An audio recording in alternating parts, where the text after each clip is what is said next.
dienos visiems. Matau, jau paskutiniai žmonės susirinko, tai galime pradėti šitą renginį. Aš esu Giedrė Daconytė, Lietuvos kartografų draugijos atsakingoji sekretorė.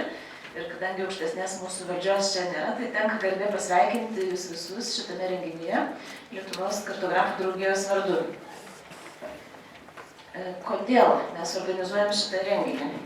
Trumpai apie mus, kas dar nežino, nes matau naujų veidų, dėl ko labai džiaugiuosi. Kartografų draugija yra visuomeninė organizacija. Jinai įkurta 2003 metais Lietuvoje. Ir tai yra, įkurta jinai visų pirma kaip akademinė buvo organizacija. Jin tokia iš dalies, bet jau ir išliko. Ir dėl to mes galėjom gauti šitą renginį paramą iš Lietuvos mokslo tarybos. Tai yra mokslo populiarinimo renginys ir kartu kartografai domisi žemėlapiais, visomis formomis, visais pavidalais, visokiais ir senais ir naujais. Tai yra pagrindinis jos interesas ir viskas, kas susiję su žemėlapiais, taip pat yra labai svarbu. O visa tai, kas yra susiję, tai yra geografinė informacija, įvairios technologijos, mokslas. Tai reiškia, be ko nebūtų šiuolaikinių žemėlapių. Dėl to pirmas toksai pabandymas Lietuvos kartografų draugijos padaryti renginį, kuriame žemėlapiai nebūtų pagrindinis akcentas ir pranešėjai šiandien galbūt gana mažai kalbės apie žemėlapius. Dėl to aš trumpai priminsiu, kas tai yra. Bet, žodžiu, štai organizacija, kuri organizuoja renginį, kas norėtų sužinoti daugiau arba įsijungti jos gretas, matote interneto adresą ir kviečiam domėtis. O žemėlapis, kodėl mes juos taip mėgstam ir aš manau, kad sunku rasti žmogų turbūt, kuriam nebūtų svarbu ir įdomu vienokie ir kitokie žemėlapiai. Tai dėl to, kad, kaip sako liaudies išmintis, vieną kartą pamatyti yra geriau negu 100 kartų išgirsti. O mokslininkai sako, kad tiesiškos struktūros kalba, kur be žodis po žodžio galim pasakoti, tai turi tik tai vieną matmenį.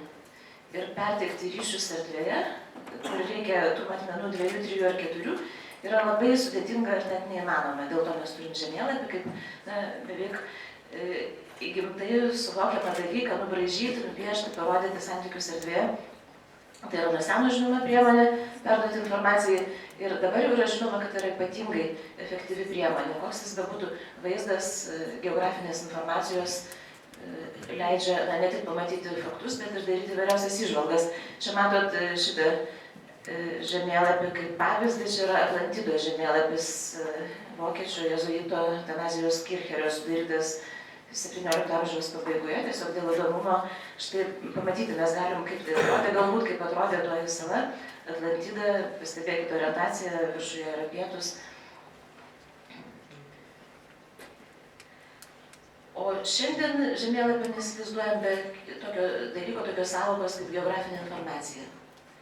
Ir dažnai daugam pirmiausia yra ateina į galvą technologijos, GISai, netgi kartais nesusimastom, ką tas GISas reiškia. Iš tikrųjų, mums reiškia ne tik tai Geographic Information System, ne tik tai software, bet, sakom, ir science, geografinės informacijos mokslas, kas yra šiuolaikinė geografija, ką perauga šiuolaikinė geografija ir kas apima kartu ir tas technologijas. Toliau, kas yra mums svarbu, yra svarbu, kad yra labai daug įvairių duomenų sukaupta. Mes net neįsivaizduojam, kiek daug jų yra. Tada kyla problema, vėl magiškas žodis saveikumas, kuris mums svarbus, kad galėtume tos duomenis kažkaip kartu panaudoti. Ir jie turi būti saveikus su mumis, irgi per programinę įrangą, per duomenų formatus, per teikiamas paslaugas. Dar vienas naujas dalykas yra etiniai ir teisiniai aspektai. Visą laiką, kai klausia, kas tai yra etika ir teisė geografijoje, aš sakau, pavyzdžiui, piliečio teisė gauti informaciją, kuri yra kaupiama už to piliečio pinigus, kaip mokesčių mokėtojų, pavyzdžiui, informaciją apie adresą. Kas yra etika? Etika tai yra supratimas, kad ne visus duomenis, net jeigu juos galima gauti, neetiška galbūt atvirai pateikti. Ne viskas turi būti taip jau laisvai dalinama be apribojimų, nes negalima sužinoti, kas yra kažkokio vietų ir tas kažkas yra pažeidžiamas. Na, o svarbiausia, apie ką kalbėsim šiandien, tai kokią naudą galime gauti iš geografinės informacijos. Ir dažnai tą naudą pasiekti trukdo įvairūs barjerai ir mitai. Vėlgi, kai reikia pasakyti pavyzdį, barjeras, žinių kažkokių trūkumas, ką mes bandom išspręsti tokiais mokslo populiarinimo renginiais, arba barjeras yra neturėjimas pinigų įsigyti technologijoms, kai mes esame įtikinti dažnai, kad tos technologijos būtinai yra labai brangios ir sudėtingos. O mitas yra vienas iš kvailiausių mitų, yra, kad jeigu negaliu padaryti kažko tobulai, neturiu labai brangios įrangos, neturiu žmonių, kurie būtų labai kompetentingi, kažkokie tai išskirtiniai, jeigu negaliu padaryti kažko labai gero, tai geriau nedaryti iš viso. Tai yra labai klaidingas požiūris ir turbūt šiandien paneigs pranešėjai, kurie parodys iš tikrųjų, ką galima padaryti paprastai, lengvai ir rezultatas yra labai puikus. Trumpai peržvelkim tą kelią, kurį nueina naudotojas, kuris nusiteikęs yra tuos barjerus peržengti, kad gautume maksimalią naudą iš geografinės informacijos. Reikia pradėti turbūt nuo to, mes iš karto galvojame apie faktus. Aš noriu žinoti, kur kas yra, kaip tai atrodo, pirmas noras, ar ne? Bet kartais galbūt pamirštame, kad nėra daiktų ar įvykių mūsų gyvenime, kurie kabėtų vakuume ir nebūtų susiję su daugybė kitų dalykų. Tai mes vadinam tą geografiniu suvokimu, kai suprantame, kad viskas, kas yra tam tikroje vietoje arba apie vietą, tai nėra vien tik tai, bet tai yra daugybė būdų susiję su įvairia kita informacija, įvairiais kitais dalykais, kurie yra toj pačioje vietoje, ar kitos vietos, ar šalia. Dėl to geografinės informacijos naudojimasis dažnai priverčia naudoti dar daugiau geografinės informacijos. Taip jau yra, toks pasaulis sudėtingas. Bet grįžtant prie faktų, noras, aišku, jos yra gauti. Mūsų faktai geografijoje tai yra geografiniai duomenys, jų metaduomenys, kurie aprašo tų duomenų savybės, ir aišku žemėlapiai, nes juos mes matom per žemėlapį. Toliau, gali užtekti duomenų, tiesiog žinoti, ką turiu, apie ką man reikia žinoti, bet iš tikrųjų norisi iš tų duomenų išspausti maksimumą.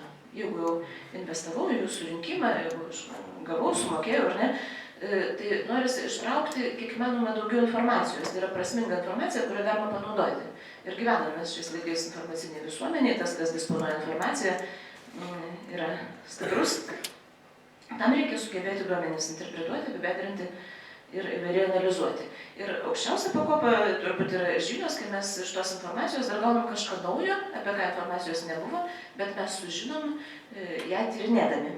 Ir jau tada galim priimti tikrai kokybiškus sprendimus, verslo sprendimus, įvertinti situaciją, apibendrinti, išvelgti, ką reikia daryti, planuoti priemonės.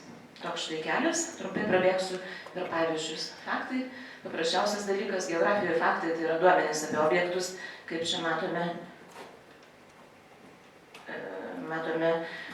nusikaltimų, nusikalstamų veikų taškus Vilniaus miesto tam tikrose seniūnijose, tai yra įvykiai, tai yra faktai, o šalia matome duomenys apie vietą, tai yra Vilniaus miesto seniūnijos grupė, kurios yra šiek tiek kitokios negu likusios Vilniaus mieste. Yra kažkas tai bendro, mes pažymėjom vietą kažkokią, kuri mus domina.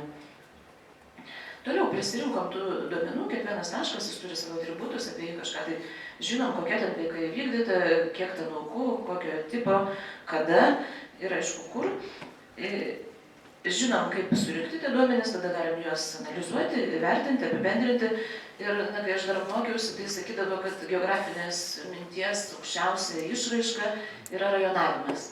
Tai reiškia, suvokiau dėsningumus apie kažką tai ir apibendrinau ir išskyriau rajonus. Kaip va čia matot pavyzdį, išskirtos zonos, kur yra ypatingai didelis vagysčių ir plėšimų tankis. Čia mano studentų darbai, aš kiekvieno necituosiu, bet visiems dėkinga už tą medžiagą. Galim surajonuoti, reiškia, rajonavimas mums duoda pažinimą ir galima planuoti priemonės. Tai dažnai tuo baigėsi ir tai jau yra labai gerai.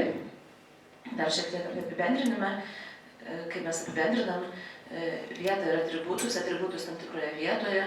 Laikas yra ketvirtas matmuo geografinės informacijos, irgi dažnai svarbus, kas vyksta, kokiu laiku kažkas tai vyksta, jeigu kalbame apie įvykius, arba kažkas būna, jeigu kalbame apie daiktus tam tikroje vietoje, arba vietos įvairūs apibendrinimai nuo taškų iki rajonų, iki izolinių ir taip toliau.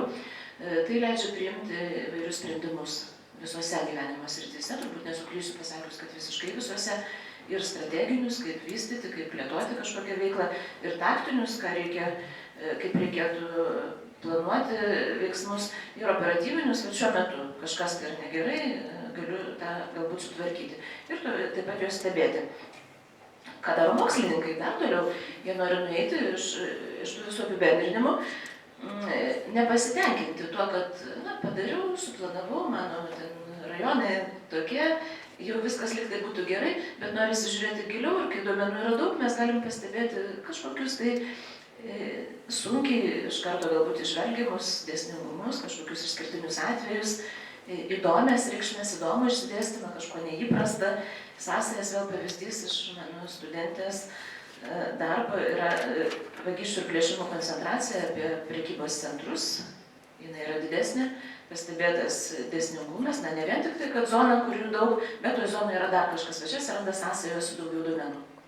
Ir tada prireikia daugiau duomenų ir tyriam dar giliau.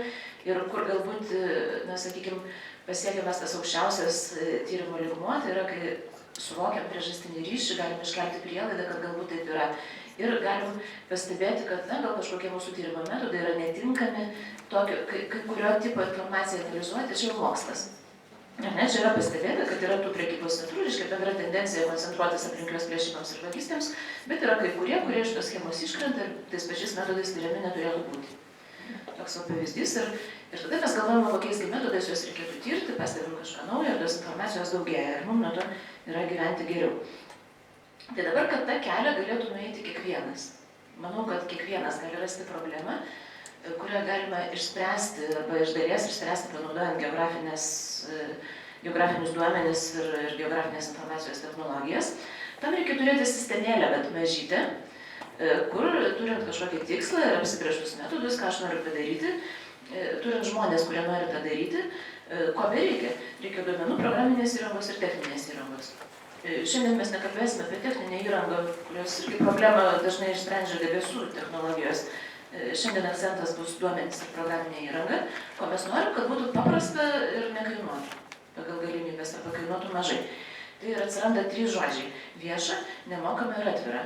Kaip pamatysim, jie nėra visiškai sinonimai, kartais supainiojama yra tai, kas atvira, manoma, kad tai būtinai yra nemokama, tai taip nėra. Manoma, kad tai, kas vieša, būtinai atvira, tai kas atvira, dažnai yra vieša, bet net atvirkščiai. Ir štai toks maždaug santykis iš tų dalykų, jeigu pakalbėsime apie duomenis.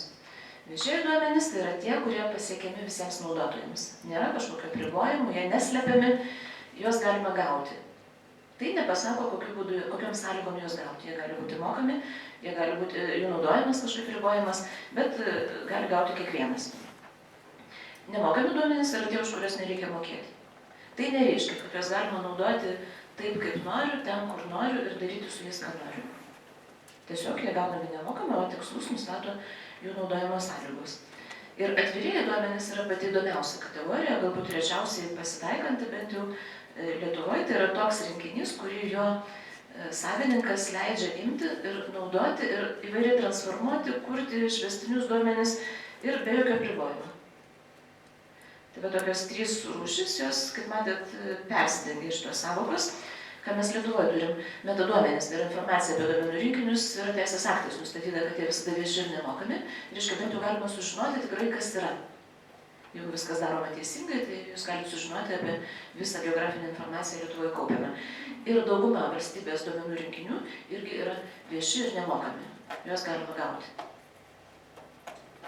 Jeigu kalbėsime apie elektroninę paslaugą, kas yra toks tarpinis dalykas tarp programinės įrangos ir duomenų. Galiu pasinaudoti ir duomenimis, ir dar kažką su jais padaryti per elektroninės paslaugas.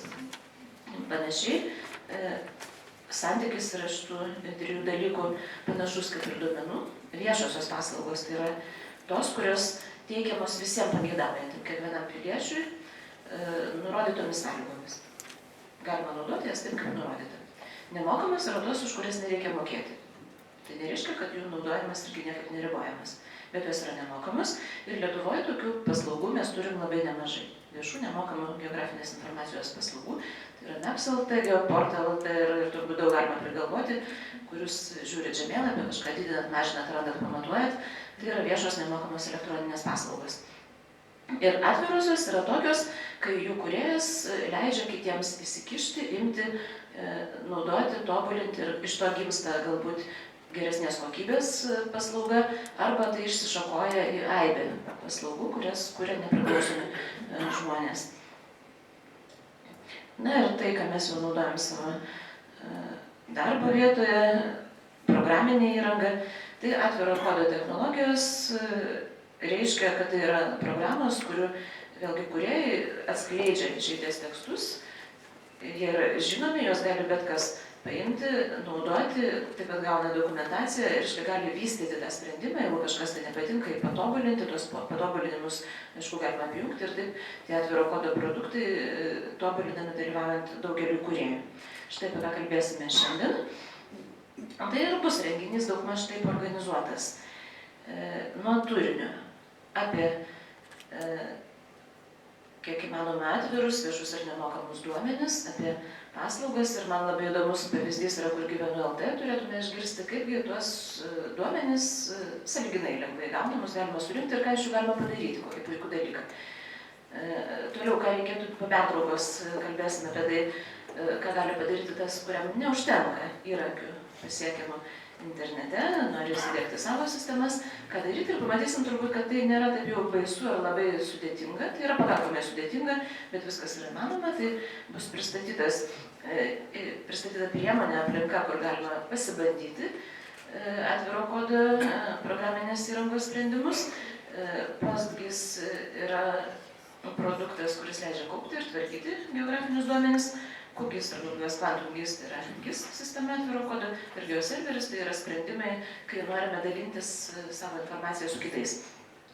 Na ir turėsim pavyzdžių, kas yra smagu, kad geografinės informacijos verslas, kurie iš to gyvena, kad jie parduoda kažkokius sprendimus, labai smagu stebėti, kad jie yra ar priversti, ar savanoriškai, ir tiesiog taip yra, kad jie turi kažką ir duoti, irgi viešai ir nemokamai, ir tą irgi šiandien pamatysime.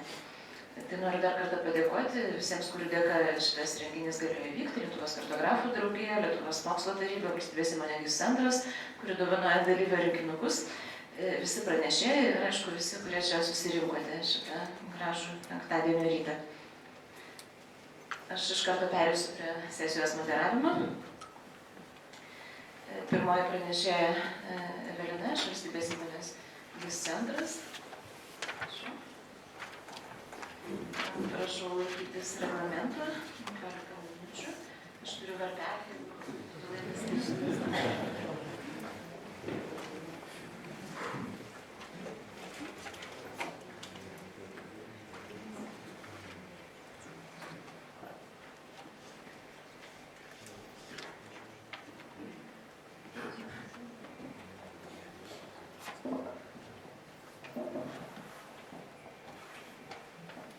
Labadiena, esu Evelina Intilaitė iš Valstybinės įmonės GIS centras ir šiandien pakalbėsiu apie nemokamus ir viešus erdvinius duomenis jūsų sprendimams. Taigi šiandienos informacijos gausos amžiuje labai svarbu vaidmenį gauna turinys, informacijos turinys. Turinys turi būti ne tik aktualus, bet ir vertingas. Kokį turinį mes pateikiame, tai yra vienas klausimas. Taip pat svarbu, kam pateikiame, kokia yra auditorija, na ir galiausiai, kokiu kanalu tas vertingas turinys mus pasiekia. Na ir pradėsiu nuo to trečiojo klausimo, kokiu kanalu turinys mus pasiekia. Tai yra vienintelė valstybės erdvinės informacijos infrastruktūros sistema pasiekiama www.geoportal.lt adresu. Tai yra sistema valstybės, kur viešos paslaugos yra pasiekiamos kiekvienam. Ši vieta yra kaip kaupimo vieta įvairių erdvinių duomenų iš skirtingų organizacijų, nepriklausomai nuo erdvinių duomenų šaltinio vietos ir skirtingų formatų duomenų. Viskas sukaupiama yra vienoje vietoje ir pasiekiama iš Geoportal.lt portalo. Kokias paslaugas galite ten pasiekti? Tai pirmiausia, galite duomenis peržiūrėti interneto žemėlapių naršyklėje, susirasti informaciją apie erdvinių duomenų metaduomenis, taip pat užsisakyti šios duomenis ir parsisiųsti naudoti savo kompiuterėje, savo turimoje programinėje įrangoje ir parsisiųsti svarbiausia juos įvairiais formatais, norimais formatais. Ir taip yra taupomas laikas, nes nereikia eiti į skirtingas organizacijas, pasirašinėti sutarčių fiziškai, viskas atliekama internetu, greitai, paprastai ir svarbiausia įvairiais formatais galite gauti erdvinius duomenis. Kaip ir bet koks tapybos darbas be įvairios paletės spalvų, taip ir jūsų sprendimas be įvairių duomenų, įvairios informacijos nebus toks įtikinantis ir geras sprendimas. Taigi įvairus turinys yra labai reikšmingas. Duomenų įvairovė portale yra labai plati. Šiuo metu yra daugiau kaip 250 viešai pasiekiamų duomenų rinkinių ir elektroninių paslaugų. Jas teikia 32 organizacijos ir teikiama daugiau kaip 500 metaduomenų. Ir svarbiausia, visa tai yra nemokama. Duomenų temų įvairovė yra tikrai plati ir būtų galima suskirsti dar daugiau potemių, tačiau aš apėmiau pačias pagrindinės, svarbiausias ir suskirščiau visus pasiekiamus erdvinius duomenis į tokias temas kaip ortofotografiniai žemėlapiai, georeferenciniai duomenys, duomenys matininkams ir žemėtvarkininkams, kas skiltų į dar daugiau potemių, tokie duomenys pasiekiami kaip specialiosios žemės naudojimo sąlygos, melioracijos duomenys ir kiti. Taip pat duomenys, kuriuos mums teikia savivaldybės, geologiniai duomenys ir šių aprėpties, statistikos paveldo, sveikatingumo, turistiniai ir ekologiniai ir tas sąrašas dar toliau tęstųsi. Na, bet nepradėsiu visko šiandien dabar pasakoti, tikiuosi, kad po renginio patys prisijungsite ir pasižiūrėsite ir įsitikinsite, kad šis duomenų įvairovė yra dar platesnė. Taip pat portale yra pasiekiami nacionalinio atlaso žemėlapiai, jų yra 128, galite juos peržiūrėti Geoportal.lt žemėlapių naršyklėje internete, galite palyginti su skirtingais duomenų sluoksniais, kuriuos galite pasirinkti iš jų minėtų temų įvairovės, galite atsispausdinti, išsisaugoti ar pasidalinti šiais žemėlapiais. Kaip jau minėjau, mums duomenis teikia, į portalą duomenis teikia 32 skirtingos organizacijos. Čia yra jų visų logotipai, tai ir įvairios savivaldybės, ryšių reguliavimo tarnyba, nacionalinė žemės tarnyba, kultūros departamentas ir visa aibė jų. Šios duomenis organizacijos tvarko pas save, jos yra atsakingos už savo duomenų aktualumą ir teisingumą ir pateikia mums, todėl galite būti visuomet tikri, kad duomenys pasiekiami portale yra visuomet aktualūs ir teisingi. Na ir svarbiausia, ką noriu dar kartelį akcentuoti, kad visi duomenys pasiekiami portale yra vieši ir aktualūs, nes jais rūpinasi organizacijos tos, kurios ir turi tai daryti ir juos tik pateikia mums. Nemokami ir pasiekiami įvairiais formatais parsisiųsti ir naudoti savo programinėje įrangoje. Na, vis dėlto, be šio įvairaus ir aktualaus turinio labai svarbus yra ir mūsų naudotojai. O naudotojų mes turime tikrai nemažai. Čia yra diagrama registruotų naudotojų, kurių kasmet daugėja beveik dvigubai. Nėra suskaičiuoti, kurie neužsiregistruoja ir tiesiog panaršo, pasižiūri kažką, tai manau, jų būtų dar daugiau. Ir ši kreivė vis auga, tai suprantame, kad mūsų duomenys yra reikalingi, svarbus ir portalas yra plačiai naudojamas.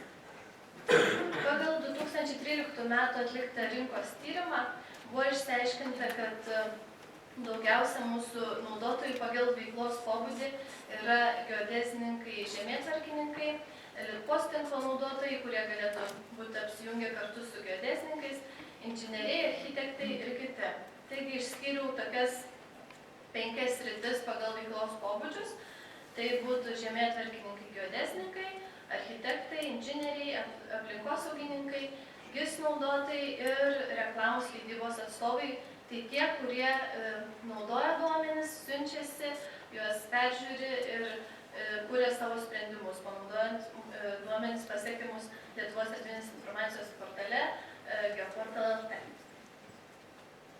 Na ir jūsų sprendimai yra ne ką mažiau svarbus, panaudojant duomenis, kurie yra pasiekiami portale. Jūs galite turėti labai gerą idėją, nusipirkti serverių, turėti labai gudrų programuotoją, kuris prirašytų lapus programinio kodo, tačiau tai, kas visą tai sujungtų, koks turi būti turinys, kokia turi būti informacija užpildyta, kad jūsų sprendimas būtų įgyvendintas. Tai čia ir atsiduria portalo pasiekiami erdviniai duomenys. Tai būtų jūsų sprendimų įgyvendinimo pradinis taškas, kuris užpildo šitą vietą ir jūsų sprendimai gali būti įgyvendinti. GIS centras yra įgyvendinęs jau begalės sprendimų susijusių su erdvinė informacija, tai tokių žemėlapių paprastų naudoti ir skirtų muziejams sužymėti, turistiniams objektams sužymėti, ekologiniams ūkiams ir įvairiausių kitų yra tikrai nemažai. Todėl tikimės, kad pasisemsite idėjų ir kursite savo sprendimus taip pat.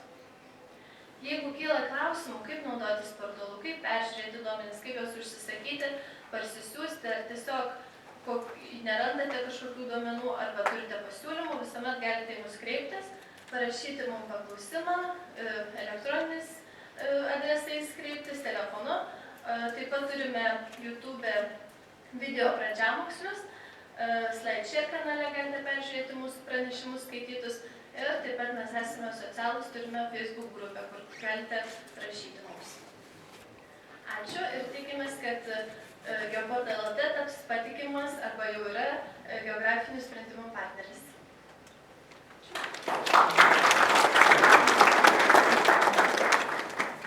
Ačiū Evelinai ir sutaupytas 5 minutės.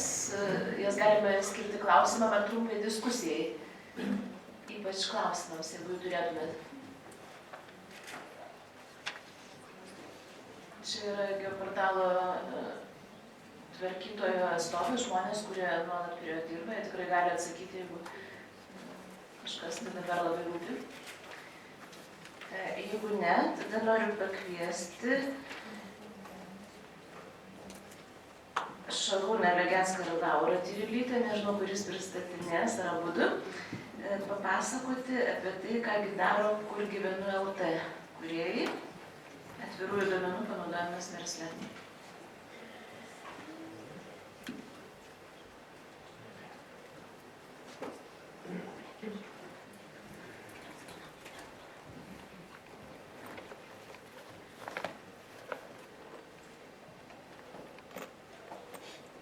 Ačiū labai. Tai labas rytas visiems. Esu Laura Tyrilytė. Atstovauju portalą kurgyvenu.lt, kartu su manim šiandien yra mano kolegos Mindaugas Kirsnis, Šarūnas Legenskas, tai jeigu vėliau turėsit klausimų, ypač Mindaugas, jisai daugiau dirba prie techninių dalykų, tai tikrai galės papasakoti daugiau apie mūsų portalą, kaip iš techninės pusės jisai visas tapo toks, koks yra. Tai Kur gyvenu yra informacinis portalas ir mūsų tikslas yra teikti informaciją žmonėms apie gyvenamąją aplinką ir apie gyvenamosios aplinkos kokybę. Šita informacija iš principo dažniausiai yra aktualiausia žmonėms, kai ieškosi nekilnojamo turto, jį pirkti arba nuomotis, nes savaime aišku, žmogus negali žinoti apie kiekvieną miesto rajoną detaliai, tai tu gali bandyti klausinėtis iš pažįstamų draugų, bet tada prasideda gandų ir panašių dalykų, kažkokių įsitikinimų virtinė, tai visada yra paprasčiau ir geriau kliautis kažkokia tai statistinė galbūt informacija, geografinė informacija ir tokiu būdu sužinoti apie vietą, kurioje galbūt nori ir planuoja gyventi. Tai tokie dalykai padeda priimti sprendimus, tačiau ką irgi pastebime, nes mūsų portalas įkurtas 2012 metais, tai jis jau skaičiuoja 2 metus, ką dar pastebime, kad iš tikrųjų žmonės lankosi ne tik tai tada, kai nori įsigyti nekilnojamą turtą arba nuomotis, tarkim jį, bet ir tie, kurie rūpinasi arba smalsauja apie vietą, kurioje gyvena, galbūt netgi ir daugelį metų. Nes informacija apie gyvenamąją aplinką gali padėti priimti ir tokius sprendimus, tarkim, kur laikyti automobilį. Ar galbūt galima laikyti tiesiog gatvėje ir jisai ten bus pakankamai saugus, nes yra pakankamai mažai vagysčių automobilių pačių būtent tame rajone. Argi vertėtų įsigyti kažkokį tai garažą ir imtis kažkokių didesnių saugumo priemonių. Iš principo, labai dažnai žmonės klausia, kaip kilo idėja sukurti tokį portalą, kuriame būtų kaupiama informacija apie gyvenamąją aplinką. Tai iš tiesų geriausios idėjos kyla iš realių problemų. Tai reali problema vienam iš mūsų komandos narių buvo tokia, kad jis ieškojosi įsigyti nekilnojamojo turto, buto, o kaip žinia, šiais laikais dažniausiai tenka pasiimti ir paskolą ir visus kitus dalykus, todėl nesinori daryti neapgalvotų sprendimų. Galų gale nekilnojamo turto įsigijimas yra daugelį metų. Tai vėlgi, kadangi norisi apsvarstyti ne tik tą informaciją, kurią pateikia nekilnojamo turto agentūros, tarkim, parduodančios tuos visus būdus, tačiau norisi ir kažkokios daugiau informacijos sužinoti apie rajoną ir panašius dalykus. Ir tada tos informacijos pradedama ieškoti kažkur tai Google pagalba, tarkim, įvairiuose portaluose, bet esminė problema yra kad paprastas vartotojas, paprastas žmogus, jisai neturi laiko ieškoti tos informacijos, nes tai pakankamai ilgas procesas ir jisai užtrunka. Kartais suprasti ir vertinti tą informaciją, palyginti skirtingus aspektus reikia labai specifinių žinių ir vėlgi šito vietoj paprastas vartotojas jų neturi. Plius tos informacijos yra labai daug, labai skirtingos ir iš labai skirtingų šaltinių. Tai vėlgi sudaro šiek tokių problemų suprantant ir įvertinant tą informaciją. Tai taip ir atsirado portalas kurgyvenu.lt. Čia jūs matote trumpą jo ištrauką. Kokią informaciją mes tenai renkame ir pateikiame, tai yra informacija apie pastatus. Tai tarkim, pastato statybos metai, ar tai yra gyvenamas ar negyvenamas, vienbutis, dvibutis ir panašiai. Tada prie tam tikrų namų turime paskaičiuoti nekilnojamo turto vertę, faktas, kad jinai yra preliminari. Pateikėme šildymo kainas ir šildymo kainų vidurkius ir palyginame su aplinkiniais namais, su to miesto konkretaus vidurkiu.